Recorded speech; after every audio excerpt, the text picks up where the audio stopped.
thank you so much for joining us today for Hire 101. Hire 101 is a flagship event that we at HackerEarth conduct to get together the best in the industry to tell you a little bit about their insights. And this time we're discussing a super important topic of resignation, reshuffle, and reset, the direction of tech hiring in 2022. So I'm just going to do a quick introduction of our incredible panelists who we have on board today.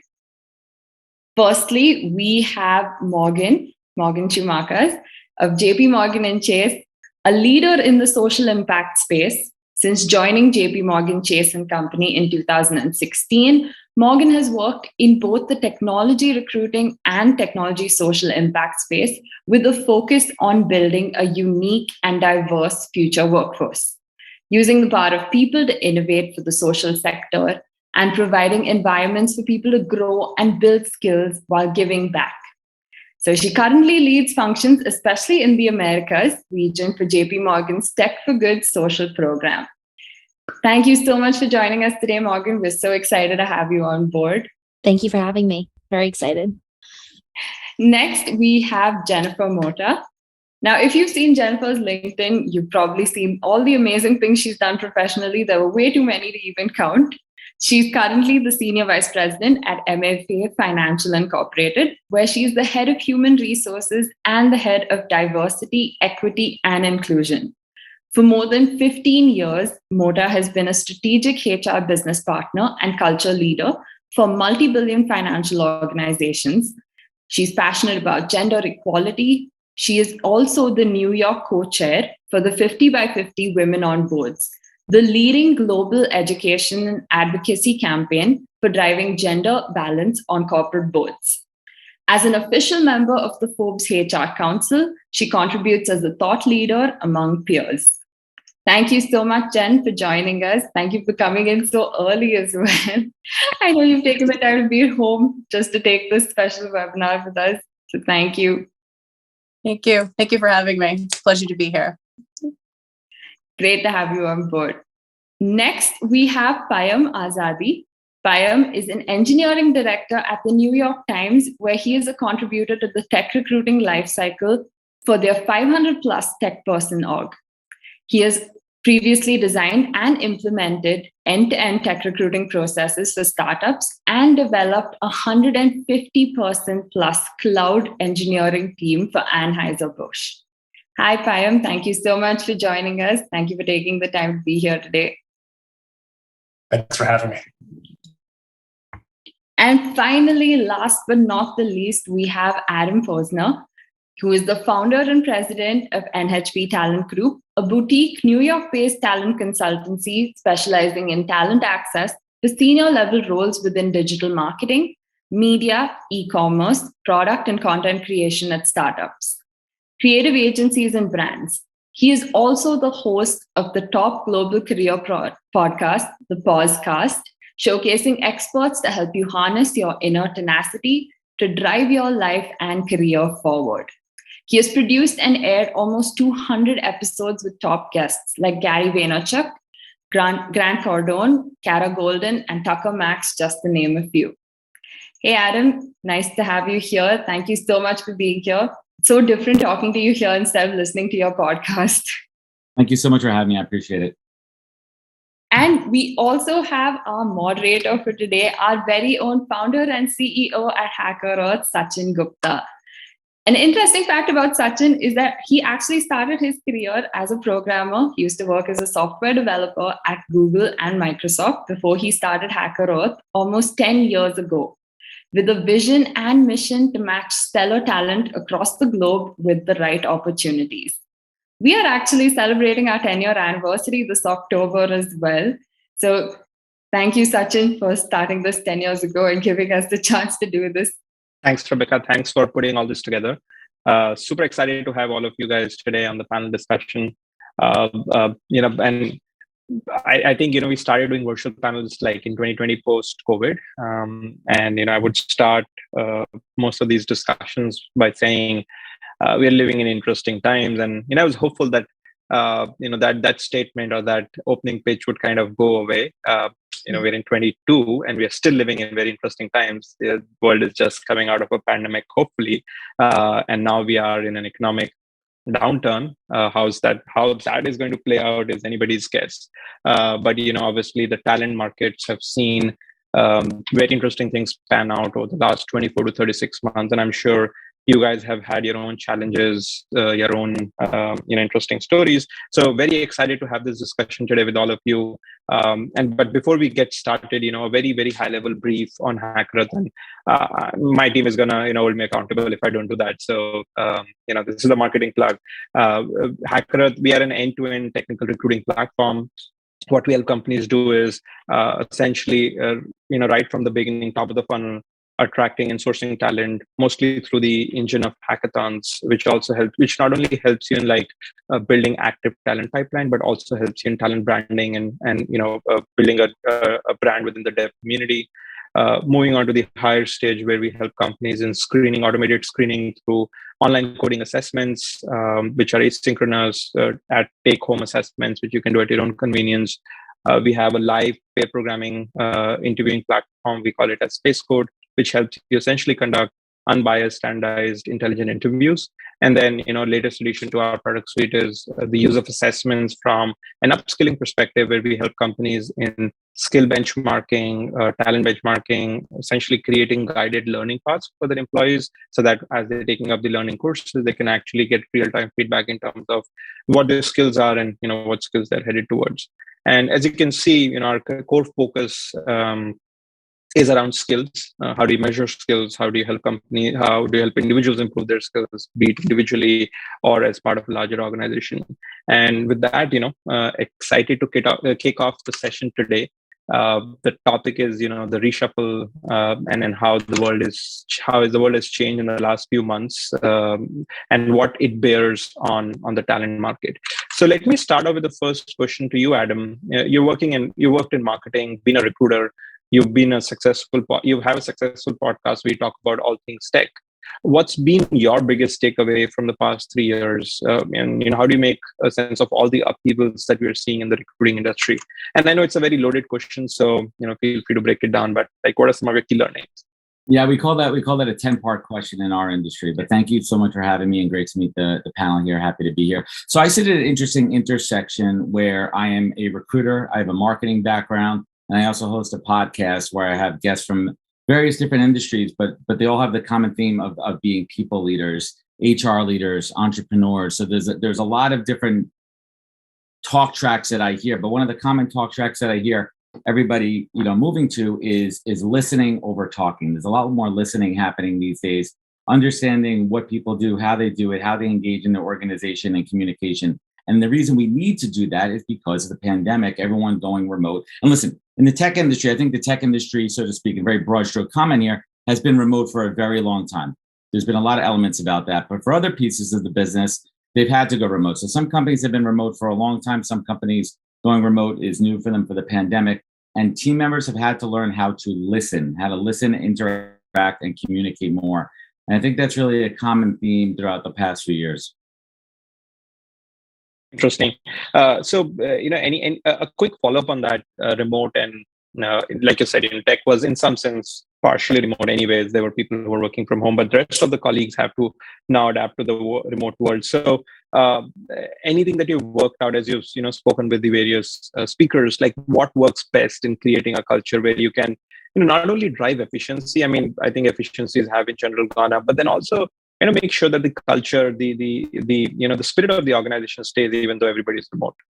Yeah, I mean, it's a tough one too, because pre-pandemic, right? Everyone associated culture with what it was like to work in the office, right? It was beer pong, cold brew on tap, happy hours, but that's all changed. So we're really redefining what culture actually means. And the takeaways that I have as far as culture, and I'd love to hear everyone else's take on it, the culture really is how an employee feels. Do they feel valued? Do they have a clear career path? Is there open two-way communication between, the higher ups, their managers? Are they getting constant feedback? And is there a clear direction of where they stand in the company? Do they feel valued? And do they feel like they're making a contribution? Or are they just sitting behind a computer all day on a Zoom? And they can do that for any company. And that's what's leading to a lot of the turnover. If you're treating me just like a commodity, then guess what? I'm going to go for the highest bidder and I'm going to get up and I'm going to leave. But if I feel valued, that's retention and more reason for me to stay within an organization. So we're redefining and actually defining what culture means within an organization these days. Got it. That makes so much sense. I think we'll probably circle back on this in further ahead in the panel discussion. But moving on to you, Jennifer, you're the head of human resources at MFA, and I believe you also read DNI. And you're the co-chair for the organization 50 by 50 Women on Boards on the Forbes HR Council, and a board member for Uptown Stories. So that's a very broad spectrum. You're talking to HR, people in HR, to women and to children. Do you think there is a common thread of change that has come about as a result of the pandemic that binds different groups together? Yeah, I am. Thank you for the question, and thank you for having me here. I'm very excited to be here. And yeah, I guess when you put it that way, it is a pretty broad spectrum. But from my point of view, I see it as different points along the same continuum. So with Uptown Stories, it's an amazing organization that I feel so fortunate to be of service to. They help underrepresented kids in a typically underserviced area of New York City find their voice and feel empowered to tell their stories. And the hope is, fast forward when said individuals join the workforce, there is now more voices and more options to consider because they feel emboldened enough to actually speak up, right? And, as an HR person, you get to see people at different stages of their career, and you see them when they first enter in, and you see them as they grow through the organization, and then you see kind of who starts to develop as a leader, and that's where my work with 50/50 Women on Boards and the HR Forbes Council comes into play, because I started to develop a real interest in gender issues and who exactly is being developed into becoming said leaders. So I kind of wanted to do work that kept this kind of momentum going. And, COVID, no surprise, was a massive disruptor in many, many, many, many ways, but specifically how we define work.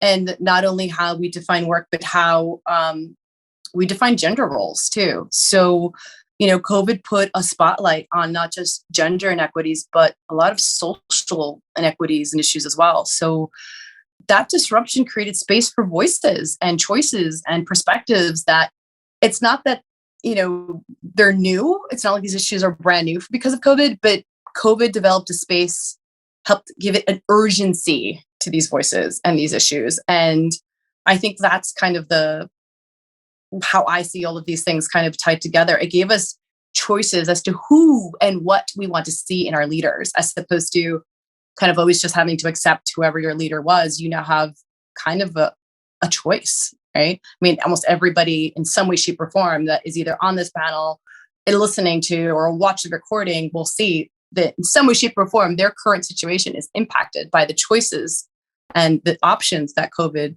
made available, which is, if there's any kind of silver lining to COVID, that would be, in my opinion, it. Oh, that makes so much sense. So, do you think that the way the workplace has changed? One is obviously the disruption raised questions, and those questions became they were always there, but they became more pertinent. They were out there. But has the change in the work environment made it easier or harder from diversity and inclusion perspective? Some people say it's kind of a leveling field, because that whole workplace culture, which could be toxic when you see people like you nearby, and they kind of get together, is now less possible, because things are virtual, so everybody gets their own space. But then not everybody is a great communicator when it comes to virtual workspace. So do you think it's easier, harder, or maybe that's not even a relevant question, because it has its own, I mean, I think it's one of these things where it's like all of the above, right? In some elements, it's made it a lot easier, and in some ways, it's made it a lot more difficult, right? So in the beginning of the pandemic, I think the only reason my organization was able to survive was because of our culture. We were so tight knit. We were so small. It was, our relationships that really kind of bound us together and said, no, we have to make this work. We can't let this fail. You can't pay for that. Like, your salary doesn't buy the level of commitment and hours that got put into the beginning of the pandemic to make sure that, MFA survived. So the strength of the culture, and that was built in person, right? We're a finance shop. It's kind of like that old school mentality of you're in every day, you work a crazy amount of hours. So for us, the pandemic was a huge shift, right? And through it, we had to kind of refigure out, what does our culture really mean? What is our culture? Because it was an experience that was undefined, but it was something that was felt.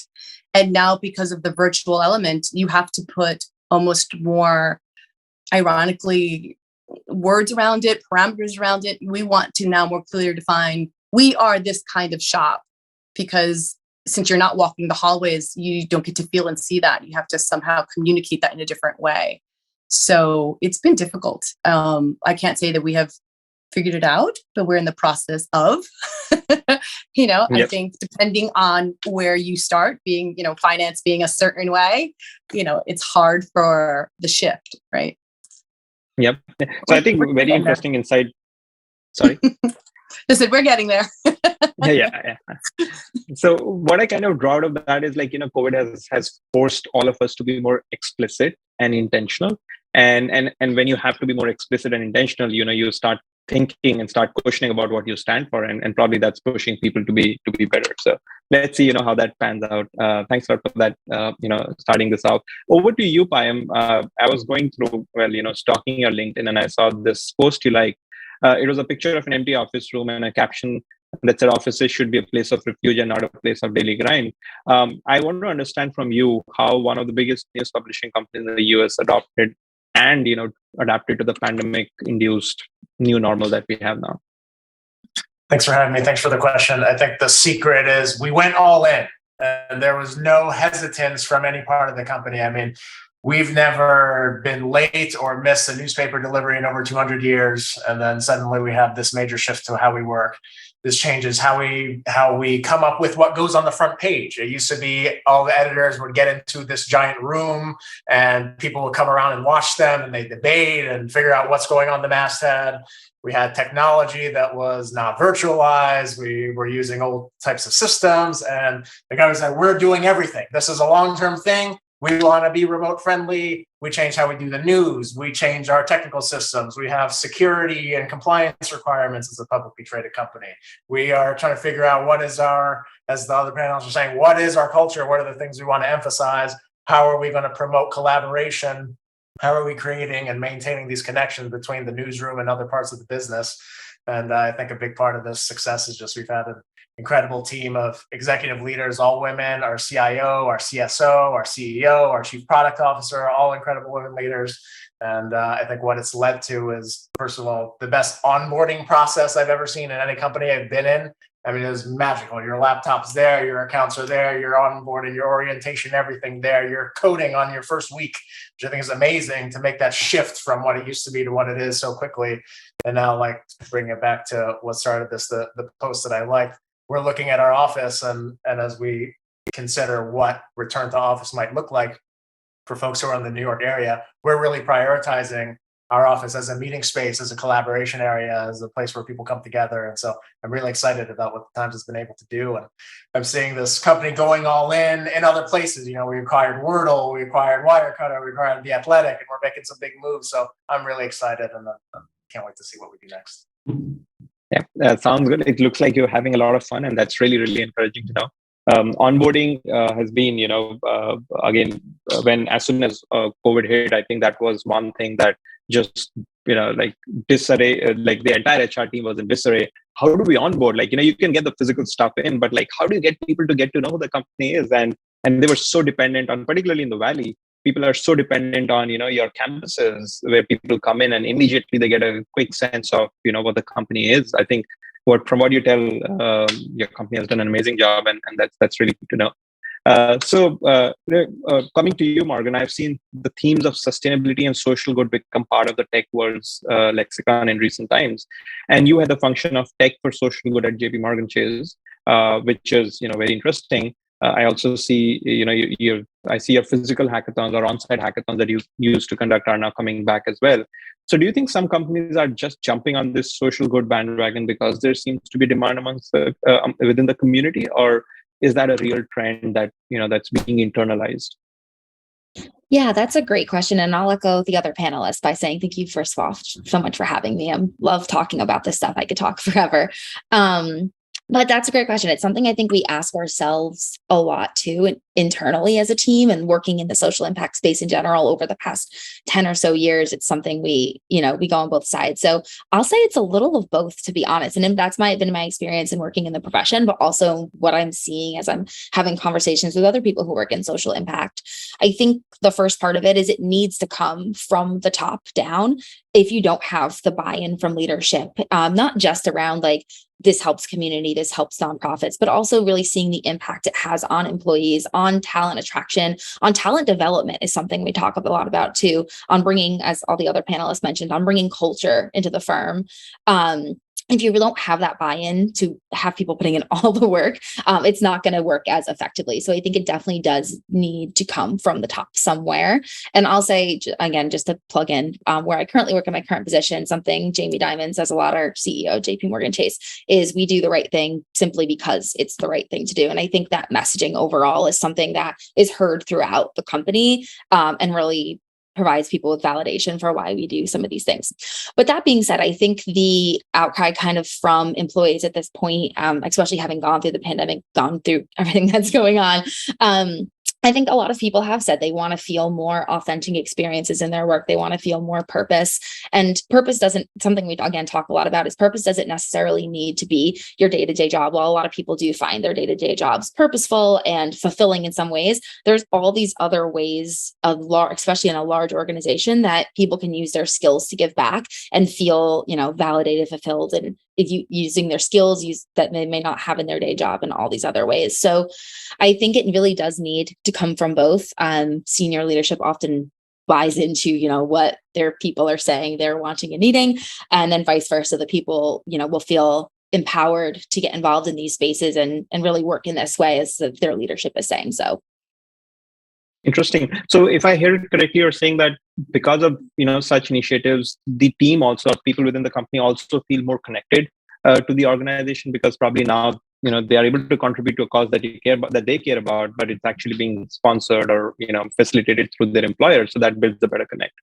Yeah, absolutely. And if I can just share like some of the feedback we've gotten over the years of doing this, like you don't know how many times somebody will ping me or email me in the day and say like one of the reasons they've stayed in their current role or at the organization is because, partially at least, because of some of the work they get to do through our group. And that's always obviously really validating for us because it feels like, oh, I'm doing something right. And even so, you touched on the hackathon piece of this before. So just take it even a step back and the type of work we do. So we work broadly in the social impact space, specifically focusing on technology pro bono work for nonprofits. And we do that in a few different ways. So there's longer term pro bono work engagements. And then there's shorter term. So hackathons, like short sprint, quick engagement, quick fixes, kind of what you could say for nonprofits. And through that, again, people hear hackathon. If anyone's been part of a hackathon, there's nothing like the energy of a hackathon. So just fun event, lots of food, probably staying up for 24 hours, building something really cool for a nonprofit. But what a lot of people come away after from doing that experience is they've learned so much in a short period of time. Some of our hackathons that we run actually focus on university students and, kind of bringing them in to get that real world experience of working with a client, of working with some more senior technologists at JP Morgan. And again, my favorite quote I always go back and say is somebody messaged us after and said they learned more in that 24-hour of a hackathon from development skills than they've learned in like an entire semester at their university, Yep. Just because it's like hands-on experience. And so I think it's, really exciting to see how people can use their skills to give back, not just for the sake of giving back, doing something right for the community, but also how it helps you develop as a person. Yep. So that's a very brilliant, very brilliant insight. I'm sure I'm going to take this to other webinars and talk about this. So, let's get started with, so thanks a lot for the opening comments. I'm just going to put out the questions and, feel free to jump in, as they come along. So the first question is a TechCrunch article I read talked about how the current spate of layoffs are not just economy driven, but also in part due to founders' own lack of discipline when it comes to really managing the humongous amount of capital that some of the companies have raised. What are your thoughts? Anyone wants to, kind of opine on that? I'll jump in quickly. I think it's a double-edged sword because it really depends on what stage the company is at. Are they pre-seed, a round. It depends how far they get and how much that cash infusion is, because typically we know in those early stages, they're using that money to scale. And it's a double-edged sword because they're betting, as they should, all in on their organization. This is their baby. This is their dream. This is what they're building. What they can expect sometimes are the economic downturns that we've had. I mean, maybe you can expect that. But the other hard part is when they overhire, right? That's when things get a little bit dangerous, when they overhire for various reasons. And I think that's something that needs to be mindful. So I think there certainly is responsibilities within organizations to hire mindfully and also retain people mindfully, as far as attrition, to make sure you're backfilling people. So it's a bit of a double-edged sword. I'm very curious to what other folks in the panel have to say as well. Yeah, go ahead, Pam. I think it's interesting the way you framed the question around discipline and hearing Adam talk about management. When I think of executives, especially startup founders and CEOs, and I happen to be in one, there's kind of three personalities. One is the entrepreneur, one is the technician, and one is the manager. And it's the nodding, probably you've read this before. It's from E-Myth. It's a great book everybody should read. And what a lot of startup founders lack is management experience. They have the entrepreneurial drive, they have the technical, they know how to do it, but they don't have the management. And that's what I think a lot of people see. And when they talk about these crazy startups, the CEO never commits and he changes his mind every 2 seconds, and we don't know where we're going, and we're wild highs and wild lows. And so I think what we're seeing with all this influx of money is we're seeing the same problems, but we just have a lot more startups, a lot more companies. And so it seems like this is a more common issue as we're talking. Got it. Makes sense. So any other comments before I move on to the next one? Okay. So following from what I asked before, there's also a sense of, whiplash among employees and candidates. For a brief while, developers were asking and actually getting insane comp increments, and now they're worried about job security. And every other day there are new layoffs, and I agree that not all of them are in the tech workspace, so it's spread across the organization. But there is some kind of moderation that that's kind of sinking in. So how do you create a sense of safety while recruiting and retaining employees in such an environment? And maybe larger organizations may have a better may have an advantage here because they can talk about it. But are you seeing these questions come up? Is this on top of mind of people? I mean, I'm happy to chime in here. My organization is not huge compared to the JP Morgan Chases of the world. But we have had quite, for our size, a bit of recruiting going on in the tech space. And I think that the way that we try to, we try to basically sell them more than just the job or the money, or, because we'll be obviously try to be competitive to like a point, right? And I think that almost showing that you're only going to be competitive to a point, it sort of goes to show like, look, we're very thoughtful about our decisions and our choices. So if you're bringing a certain amount of value to our company, well, then we're going to match compensation-wise that value that you bring. But if you're kind of jumping for the stars, I think it goes to show that the organization is very thoughtful, so that if economy turns, well, we're not just in the business of slicing, staff because you oversold, right? Because we knew what we could spend. And as a general rule of thumb, a lot of the positions that we are hiring for are new. They're not like someone left and therefore we need to replace. Actually, we keep almost everybody that comes in the door as a general rule of thumb. We have a very high retention rate, and we tell you to show that as like, look, it's, you can just look at our people, look at how long they've been here. They don't turn. So, it's a good place to be. So it's like, you get paid well, people don't like to leave. And this is an organic growth position. This isn't because someone left. This is because we are doing so well. We need more help. And we are very thoughtful about who we let in the door. So therefore, we are also very thoughtful about not really ever exiting anybody out the door, if that makes sense. So that's how we try to, if the issue of safety or, security about, is this am I going to be able to still be here 2, 3, 4 years from now? It's like, yes, as long as you want to be, yeah, you will be. And I can kind of follow up to some of that. And again, I think myself personally, not currently being a recruiter, but coming from somewhat of a recruiting background. And I kind of feel like we do have an advantage talking from a company that's as large as JP Morgan Chase. So kind of to Jennifer's point, a lot of the positions that are being filled currently at JP Morgan are new positions. We bring a number of new people in every year. And so when we talk about safety and security, I mean, I think a lot of people find safety and security with a brand name that has been around for a while. And one thing that, has always kind of kept me around at JP Morgan personally, but also that you see is at a large organization, there's so much internal movement, there's so much opportunity. So even if things are changing and shifting, with a current role, with a current team, with a current technology, there's always something else new popping up at the firm for people to stay. And so in my experience, even through, the great resignation, as everybody's calling it, what I've seen a lot of people, a lot of my colleagues do is maybe they're changing their role, changing what they want to do, but they're still staying internal because it's, you can go from one job to the next in a large company and feel like it's almost a completely different company. And so again, probably not the best person to answer this specific question, because I don't know if I've eased the minds of anybody who's really struggling with this by saying, here's how we do it at a large firm. But it does have its advantages working at a large firm. But then to Jennifer's point, because it's so large, there's only a certain amount of competitive nature internally that goes on.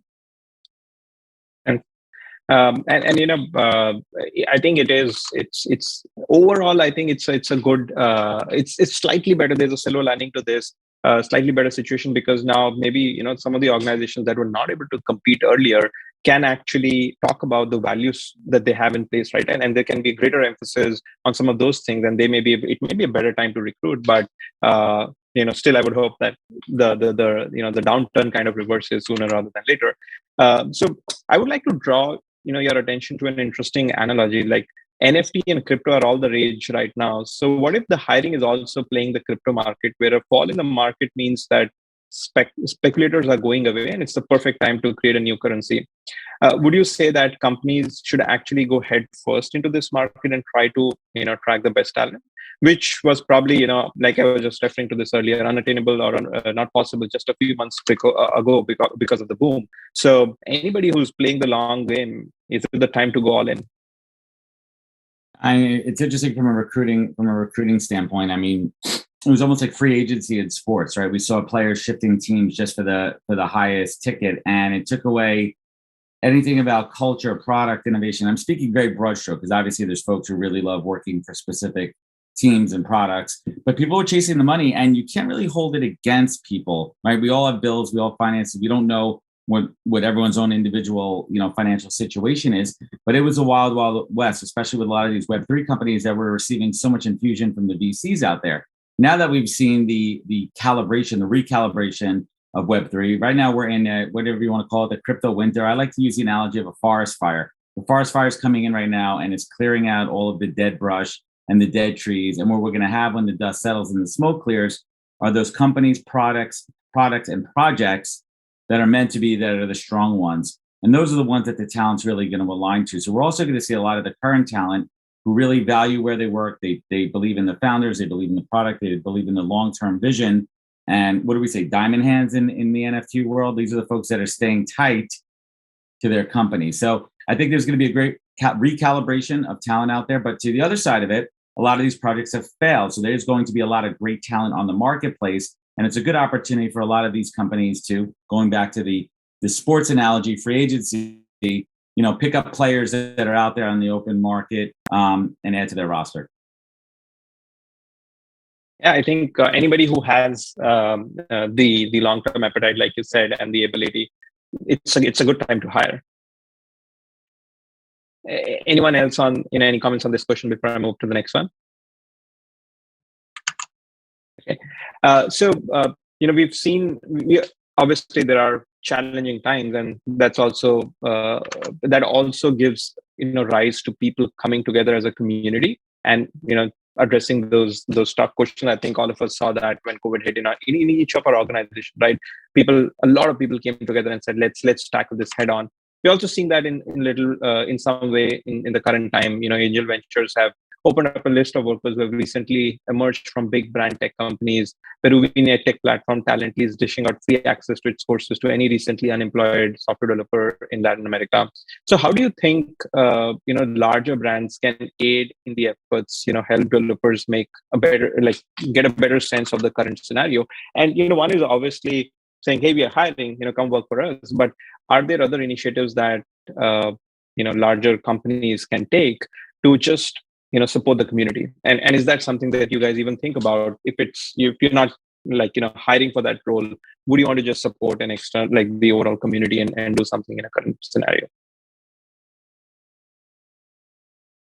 I can hop in briefly. Yeah. Again, I think that's like the exact work we do, to be totally honest.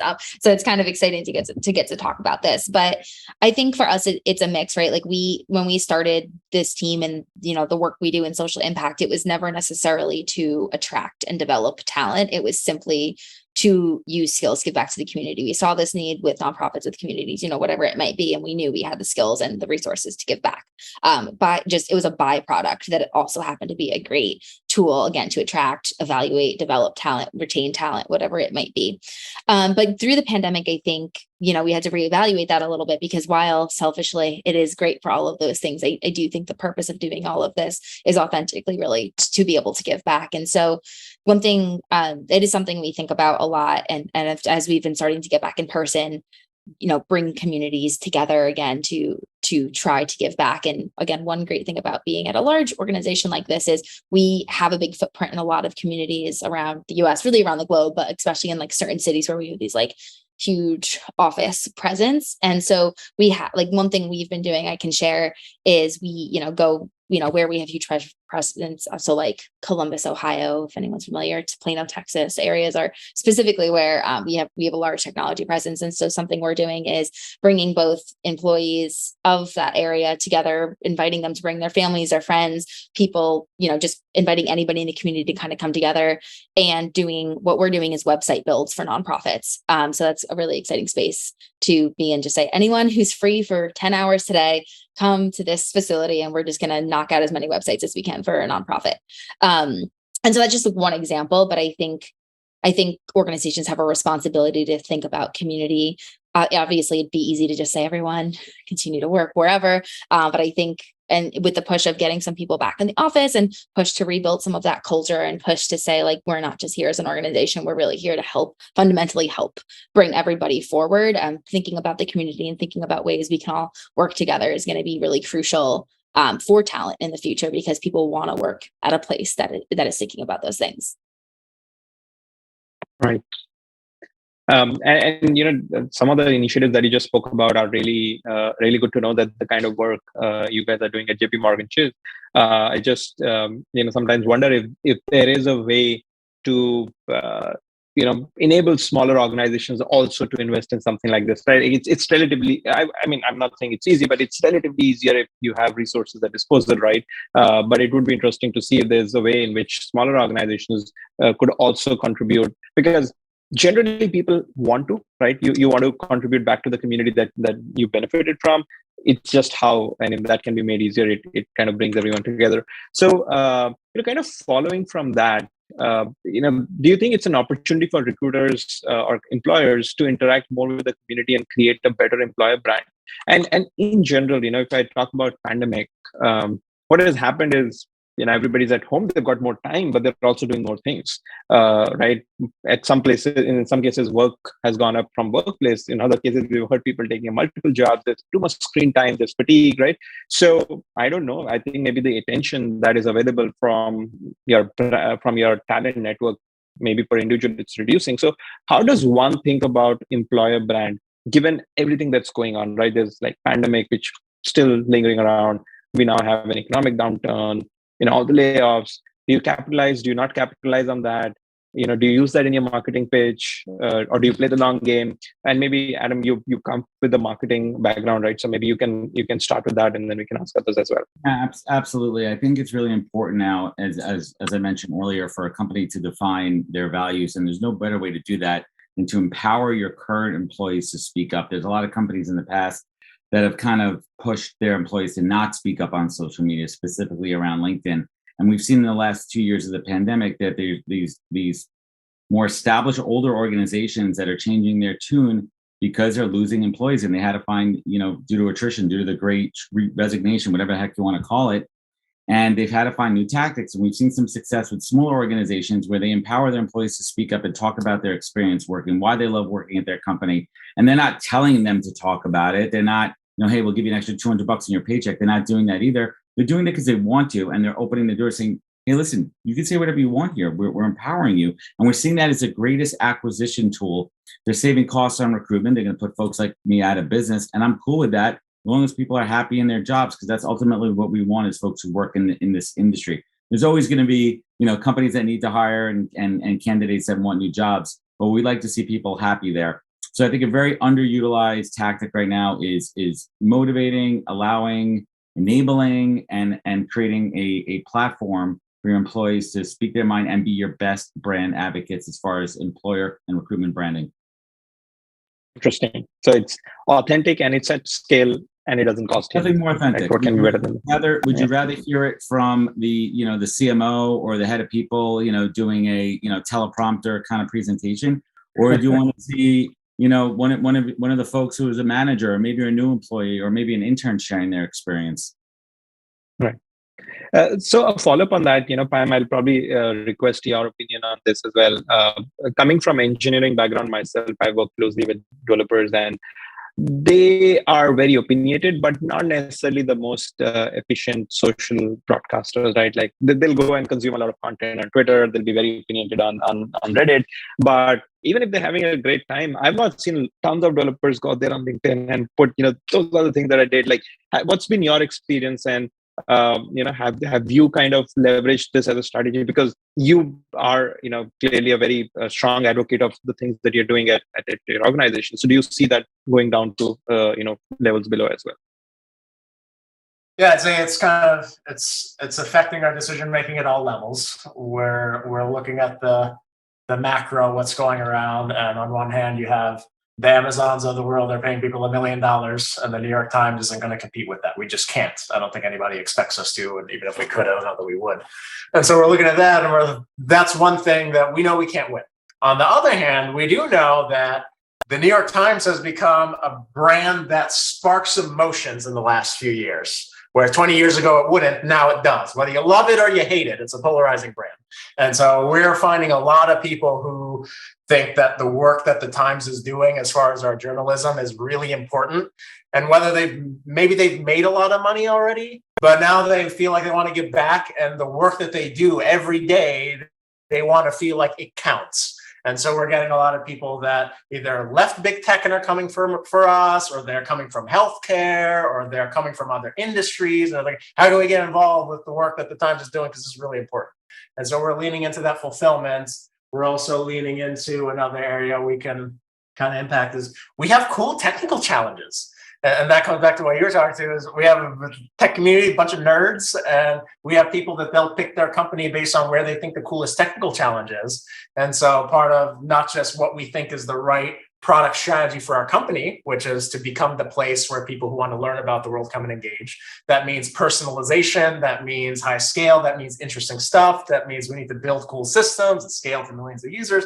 And so the more that we pitch these things, that's really resonating with the people that we're talking to. And so it's kind of all coming together. I don't know if I answered your question. Those are some of the things that we're kind of thinking about as far as communities. No, that makes sense. Thanks for that insight. So the next one that I have is, I would like each one of you to kind of give your perspective on that. So when you're, hiring in time of crisis, rules of engagement change. And I think we've had like 3 kinds of crises. One was when, COVID hit, and then some people lost their jobs, there a lot of uncertainty in the market. The next crisis came when we had a rebound growth, right? Now the crisis of a different kind. It's on the other side where people are like you said, getting $1 million offers from large big tech or fast-growing startups. So you got to compete with that. So it's a crisis for the recruiting company, not so much for the employees. And now things are also again changing. There are layoffs happening. So people who have been laid off, they have some uncertainty. If you are an immigrant worker, then you've got your visa, which may expire. Right? That's a different challenge in itself. I think one thing that kind of cuts across all 3 of them is that you got to recruit fast. You need to make more decisive hiring decisions, right? So how have in each of your organizations, how have you looked at the selection process? Have you consciously made an effort to reduce it? And not just about reducing it, but like, are there other things that you have done to make the selection process easier, more competitive, more streamlined? I'll jump in here for a quick second from my perspective as a recruiter, and I'm very curious from other people's perspectives because I sit outside. I have a front row seat to the process, and my practice is different. I don't work contingency. I'm not fee based. I'm retained, so I'm a consultant with the companies I work for. So I'm a partner versus an outside recruiter, and my companies rely on me to give them real time feedback of what's happening with the process. And I tell them all the time. I go, time kills deals. If somebody is interviewing with you, I guarantee they're interviewing with your competitor. So you need to move quickly. Now that doesn't mean that you still have to do your due diligence. You still have to ensure that the candidate, has the ability to meet everyone they need to, so they can make their decision, and the team enables them to meet everyone as well. So that means speeding up the interview process as far as scheduling, but still make sure they meet with everybody. A lot of roles, we know this, they're not 2 interviews and done, despite what you see on LinkedIn and the clickbait and everything. Some interviews, especially at higher levels, there needs to be more conversations. But a company needs to do that quickly. They need to have consensus. They need to come together and say, do we like this candidate or not? And let's make a decision. And if not, let that candidate move on. And if we do like them, we need to pull the trigger quickly and make them a competitive offer. Otherwise, they're going to be off the market and we're going to be back at it. And we all know the vicious cycle of attrition. The longer a role is open, the other folks on the team who are picking up the slack, working 2 or 3 jobs to fill that. Guess what? Their dissatisfaction is growing exponentially day by day. So you need to be extremely mindful of this. Makes sense. So yeah, like you said, they are interviewing actively. So speed is of essence. So others, I would like your opinion as well. Like, what are some of the trade-offs that come in when you try and design a process that's fast? And would you? And one of the things you could probably answer is like, would you trade off a little bit on quality just to close a position faster? I can jump in. So I'm the head of HR. So I've seen how the recruiting cycles have changed. I've been there 10 years and I've seen how we used to kind of hold the power during certain different times, and we would be more selective and we could, take our time. But 100% what Adam said, we had to completely change how we started to interview, and thankfully being in a virtual environment allows us to speed that up, because before we would have somebody come in and they would spend all this time in person, and but now with virtual, we could do it right away, and we have moved the process along very quickly. So now we are able to basically make a decision on a candidate within just a couple of days, sometimes even a day. I have to say that when we come to the option of, do we sacrifice a little bit on quality to get the position filled? I would be lying if I said we haven't considered it, but because we are small, every employee has a pretty big impact. It's kind of hard to hide in a small shop. So if you make the wrong decision, since we are not the kind of shop where, oh, well, you're gone, we'll really try to work with you. We really try to, develop you. And then that just takes time. And then potentially we still have to hire somebody else while you're coming up to speed. It's a hard balance, but it's one that we do anyways. It's a dance that we try to do where you try to juggle speed with making sure you're making the right choice. But again, because we are small, every hire matters, and I think that right. Having a relationship with a recruiter is crucial, because if they know there's more loyalty to the recruiter than like maybe the company the recruiter works with, because then they really understand the organization and what matters, and how to sell, and I have to say, echoing on what Morgan was speaking before, being in a finance shop before, you wouldn't even highlight things that you were doing in the community. You would just talk about like, what's the money, what's your career, and what's your title, and that was what sold a job. And now that's not.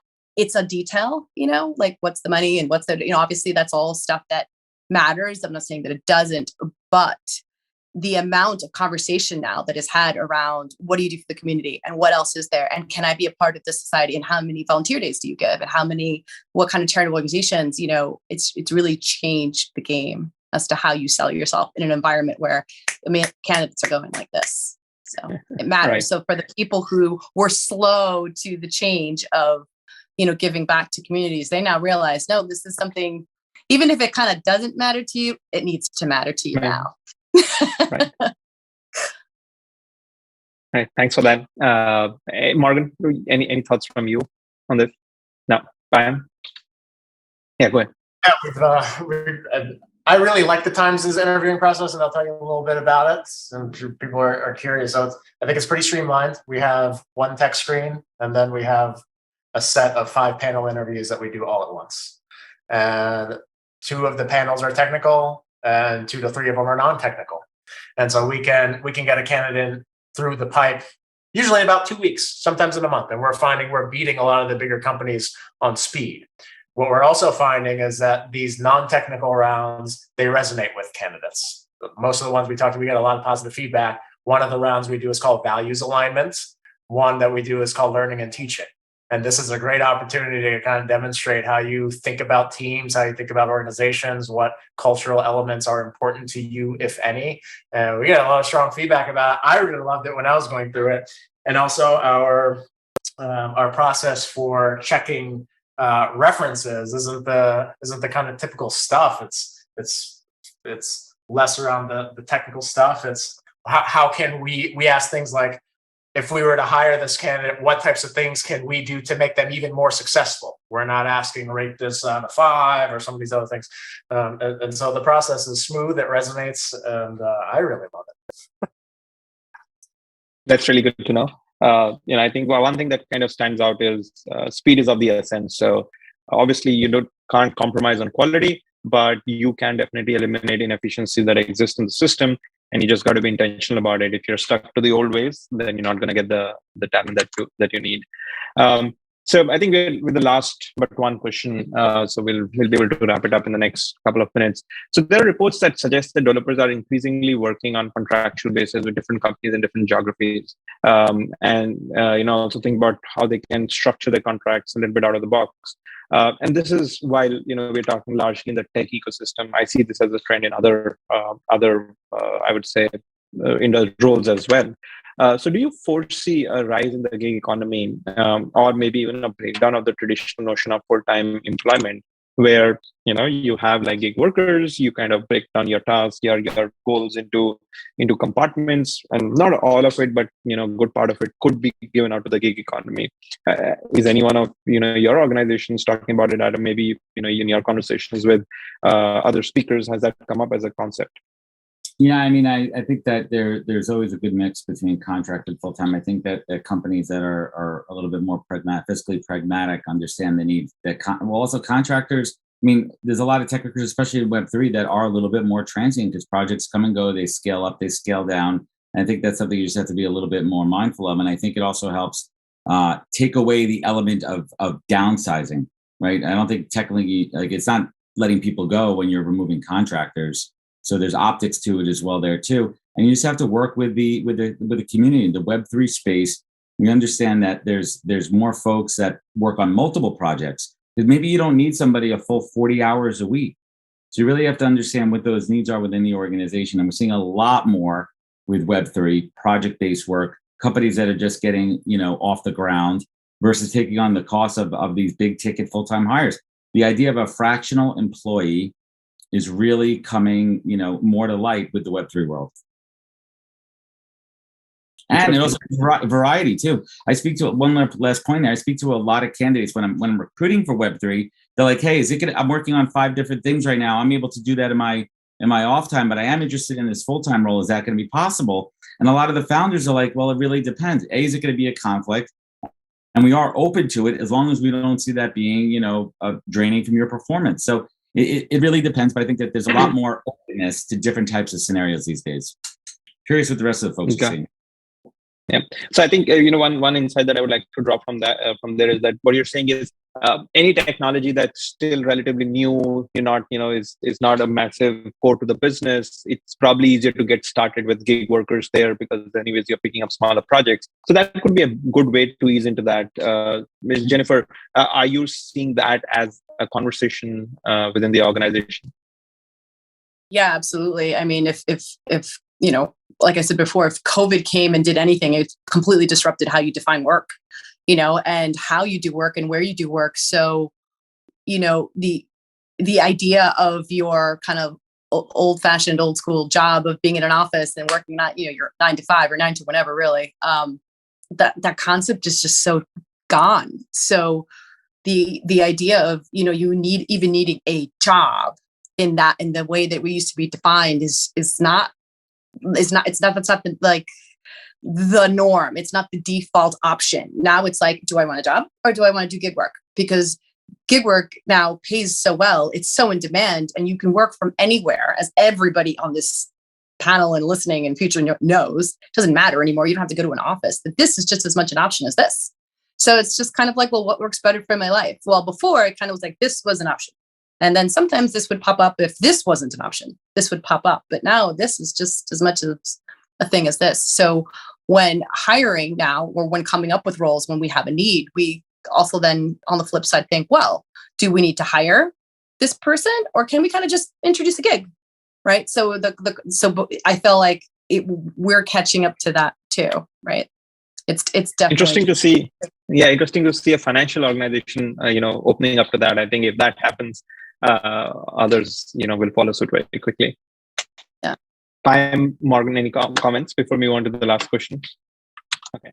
And I know, neither of us has a crystal ball, but I would like to just go around the room and, ask each one of you what, for 2022, what's your takeaway? What do you see as a core trend that would materialize? And the whole idea is, we get a lot of recruiters and folks who are hiring. So, what would be your tip to them? And each one of you comes, with different experiences. So it would be great if you could draw insights and draw learnings from that, and kind of summarize what you think would be happening the rest of the year, and what are some of the things that recruiters should keep in mind.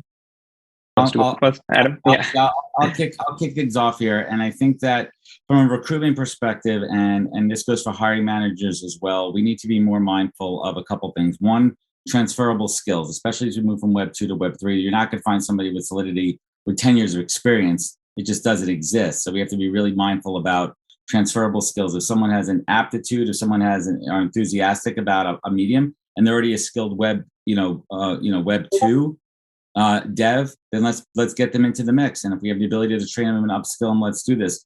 I think that hiring managers and recruiters also have to be more mindful of gaps in resumes, really understanding why people are leaving jobs, really understanding that people do work in toxic environments. Some people have family things. So just being more empathetic to understanding why people leave jobs, and not just, going right to calling somebody a job hopper. So I think that's going to separate the good recruiters from the bad recruiters, and the good companies that are going to find the great talent out there that other folks are passing over. Thanks, Adam. I think that makes so much sense. Who wants to go next? Morgan, Pam, Jennifer? I can kind of pick off from there. So again, not being currently a recruiter myself, but really having been a recruiter and still thinking about the talent space in general. I think what Adam just said really resonates a lot with the types of things we're thinking about. JP Morgan, it's a huge organization where you're constantly hiring tons of technologists, and things are changing quickly. We're probably not as up to speed as like what Jennifer was talking about before in terms of, being, we're still a very traditional financial firm, and we're probably one of the last ones to pick up on some of these newer hiring trends, just having come from that traditional background. But what I will say is something we're really thinking about is, to Adam's point around like transferable skills, like what do people need to be developed to, how can we develop early talent to make sure that they're ready for the roles that are coming up? And that maybe doesn't mean the type of development or the mindset of like, you're going to hit the ground running, as soon as you get in. I think that things are really changing, and the demand for tech talent's really changing. And the idea is that people can come from all different backgrounds. So you don't necessarily need to have that 4-year degree. You don't need to have had those internships at other banks. And, people are looking to broaden the scope of the type of people we bring in technologists purposefully, and that knowing that people aren't going to come in with the same skill set, people aren't going to hit the ground running in the traditional sense that like maybe 10 years ago, everyone was coming out of Stanford and was doing. And so just really thinking about how you develop that talent in a really empathetic way. So knowing that people come from different backgrounds, maybe somebody needs a little bit more technical upskilling. Maybe somebody just needs like how to work in a financial institution. Some people might just need like corporate soft skills training, whatever it might be. I think that there's, a new mindset kind of changing about how to make sure we're rebuilding our culture post-COVID, and that we're building a culture that works for everybody, and then skilling people the way that we want the future to be. That makes sense. Thanks for that color, Morgan. Jennifer? Yeah. You want to I have take from so much to echo off of what Morgan just said and Adam just said. I want to feel like almost like copy paste and ditto. I mean, for sure, one of the things that I have seen change is just that, being in a finance shop, you had an old kind of programming of what was considered a valuable resume or what it was supposed to look like, right? Like you were supposed to have certain years and certain schools and certain pedigree. And that's kind of the world of finance, right? And that is something that, again, with COVID has changed so much that there is so much less value on that. And, I have had candidates come in and say, I wasn't going to even interview for this job because I don't have a finance background.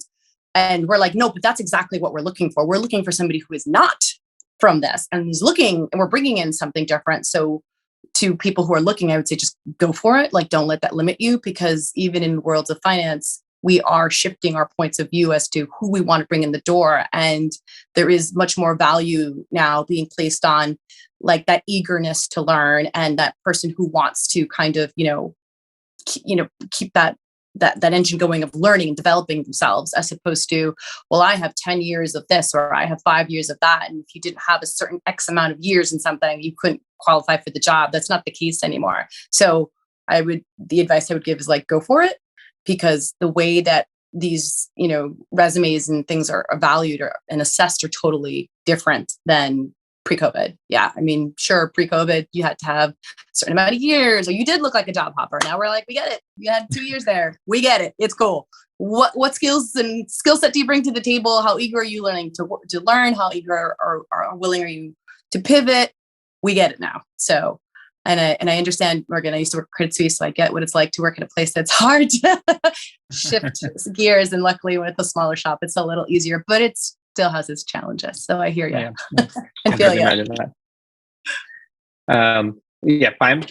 I think for recruiters and for companies, I think the big lesson coming out of the pandemic and what I think 2022 and beyond is going to look like is, if this taught us anything, it should be back to basics. Always be recruiting, think strategic, don't go wild just because the day-to-day goes wild, or suddenly those salaries skyrocket and the next day they're gone. And some people, they miss that wave and they hit the high and they hit the low as well. And my advice to folks who are in the job market or thinking is to do the same. We the mentality of work for the same company for 50 years is gone. Even work for the same company for 5 years is gone. But that doesn't mean we can't think about our careers and our trajectory on a 3 to 5 year basis. We should continue looking for what brings us fulfillment, what feels good, what are we interested in, what are we passionate about. I think if we let that be our guide and our North Star, then I think we'll not only find the fulfillment, but the security and the longevity. Thanks a lot for that. And this brings me to the end of my questions. We have a couple of questions from the audience that I'm going to pick up, but I just want to say it's been amazing talking to all of you. We have a very diverse panel here, and that has come. It's interesting that each one of you comes with a slightly different experience, slightly different perspective, but we're kind of all converging towards similar point of views about what should be, how should teams be looking at recruiting, and how should people be looking at jobs. Some of the things that kind of stand out is a lot more emphasis on values and culture, being more explicit, being more intentional about it, making it part of the recruiting process, the whole changing landscape when it comes to skills, how to change the narrative around, like you said, years of experience to skills. So, see similar trends across different, from each one of you, even though you come from different backgrounds, and that's very interesting. I've got 2 questions, and any one of you can pick it up, and maybe we can then end the session. First is, the recession and inflation has made tech hiring really hard. How do you keep up with the compensation demands? And for some of the folks, it's interesting. Maybe as individuals, we kind of lag behind in the whole changing landscape. So yes, the market is cooling down, but those who are impacted obviously feel the pinch, but not everybody, right? So there are people out there maybe who are still pegged to what the comps levels were, say, 3 months back. So they're still expecting that, but then not everybody is in a position to pay that. So how do you kind of compete with talent, which is how do you really play around with the compensation expectations? I mean, I can go. We've had this conversation quite a bit in the last couple of weeks.